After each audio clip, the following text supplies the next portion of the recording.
Nella tranquilla città di Trento nacque un bambino di nome Vigilio. Fin da piccolo, Vigilio mostrò un grande interesse per lo studio e la fede. I suoi genitori decisero di mandarlo a studiare ad Atene, dove poté approfondire la sua conoscenza delle scritture e della filosofia. Dopo gli studi, Vigilio tornò a Trento e, con grande sorpresa di tutti, fu consacrato vescovo in giovane età. La sua fede e il suo spirito erano così forti che nessuno poteva dubitare della sua chiamata. Uno dei suoi primi atti come vescovo fu costruire una chiesa, dedicandola ai santi. Da Milano, un altro vescovo, Ambrogio, inviò a Vigilio le reliquie dei santi, consolidando così il legame tra i due. Ambrogio scrisse a Vigilio per consigliarlo su come affrontare alcune delle sfide della sua diocesi.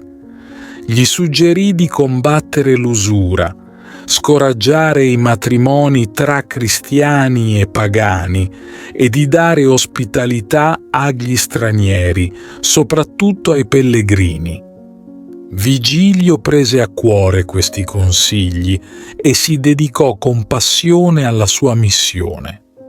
Le vallate del Trentino e dell'Alto Adige erano ancora popolate da molti pagani. Vigilio si recava di persona in questi luoghi, predicando e cercando di convertire le persone al cristianesimo. Ambrogio, vedendo l'impegno di Vigilio, gli mandò 3 missionari per aiutarlo. Questi 3 coraggiosi uomini, però, furono martirizzati nel corso della loro missione. La notizia della loro morte colpì profondamente Vigilio. Scrisse lettere ai suoi amici, esprimendo la sua invidia per il coraggio dei martiri e lamentando la propria indegnità nel non poter condividere la loro sorte. Ma il destino aveva riservato un altro martirio per Vigilio.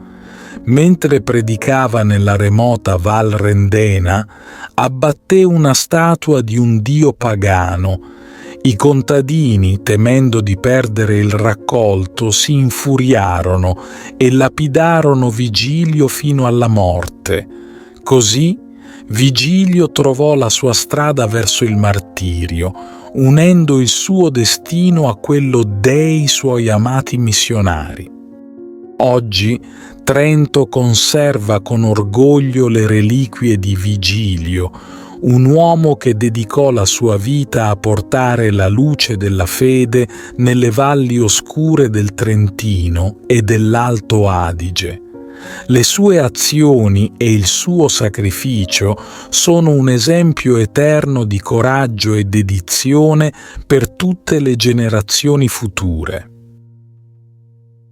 Ti invito calorosamente a iscriverti al nostro canale per darci supporto e permetterci di continuare a creare nuovi video che condividono storie ed esperienze ispiratrici.